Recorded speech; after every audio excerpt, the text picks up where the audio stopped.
Yes, indeed. The crazy little thing called love. Our next guests, or indeed our first guests this morning, are very special and indeed they're very exclusive. And because there are only two, or at least they are two only of 50 people who actually own what these fellas own. Is the suspense building? Are you drooling into your cornflakes? You should be. Following a call that we had to the program last week, these two guys promised to bring us back to the future. Do you know what I'm talking about now? Well, you will soon. Paul O'Malley and John Doerr are parked outside the studio here in Donnybrook, sitting inside their DeLorean car. And of course, the DeLorean, not only world famous as being one of the most extraordinary vehicles, if one of the very few vehicles ever built in this country, also was the star of the famous Back to the Future movies. As you already probably know, there's a strong Irish side to this story, because in January of 1981, John Zachary DeLorean set up his factory in a place called Dunmurry in the suburbs of Belfast. It was here that DeLorean cars were manufactured until its closure, sadly, way back in November of 1982. And Paul O'Malley and John Doerr are outside at the moment.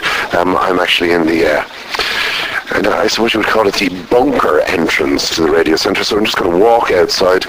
It was raining and snowing and sleeting just a few moments ago. It's actually freezing too as I stand outside now, or walking outside the building, using the finest technology that's available to the technical staff here in the radio centre. And there it is, a real-life, in-the-flesh DeLorean.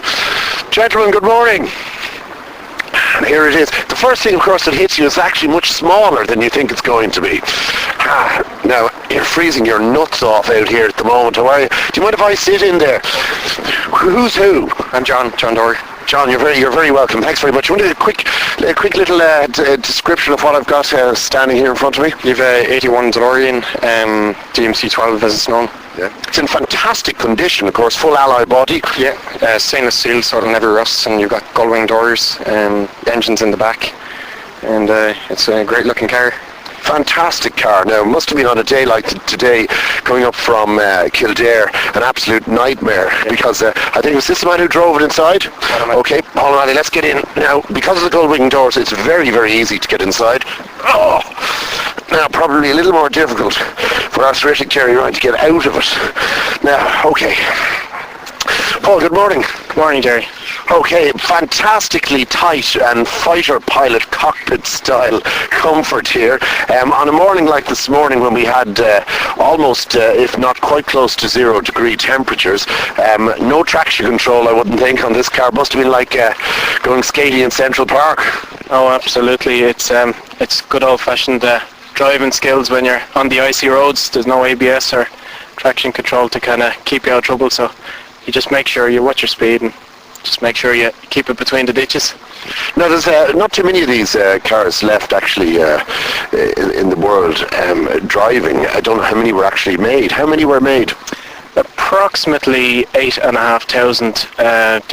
There is some evidence to suggest that there was slightly more than that, but nobody knows a definite figure. But they reckon in existence now, due to write-offs and whatever over time, approximately 6,000 surviving. Now, this is in very, very good condition, because I'm just looking around and the upholstery is absolutely immaculate. In fact, it's pretty much showroom condition. Very, very, very little room in terms of the backseat passengers. In fact, none whatsoever. I drove in an Mazda RX-8, which I have on test drive at the moment, and beautiful car, great car to drive. On a morning like today, it was in full control of its faculties, if I wasn't in control of mine. And I thought that was cozy, to put it mildly, inside. But this is really tight. What's she like to drive? It's all I can say is it's a typical sort of late 70s, early 80s American style car. Sort of big car, plenty of torque, rear wheel drive. So it's fun on the wet mornings, you know. Not that. What's underneath the bonnet? A boot. the boot, should it Yeah. be? Because it's almost mid-engined, if not mid-engined. Yeah, it's rear-engined. It has a PRV 2.8 engine, cage-atomic fuel injection. When they're sort of shipped to America, they're putting out about 130 bhp, but when they're European spec'd, they're more sort of in around the 155 bhp. So they're not too bad for their time, but they wouldn't be anything compared to the average RX-8 now, you know. Now, keeping her going must be a bit of a nightmare because the parts aren't exactly easy to come by. How do you manage that end of things?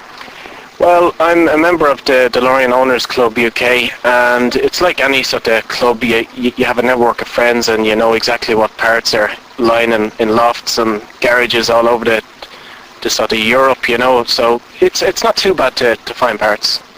Now, sitting even with the doors open, it's a very, very quiet car. I mean, there's very, very little vibration. I mean, I can barely... just to prove to you that we are actually sitting in a car, let's get out and get a little listen to the engine. Now, it's a very, very low car. I mean, for those... Oh, there she goes. Listen to that. Oh, just listen. Just take... Now,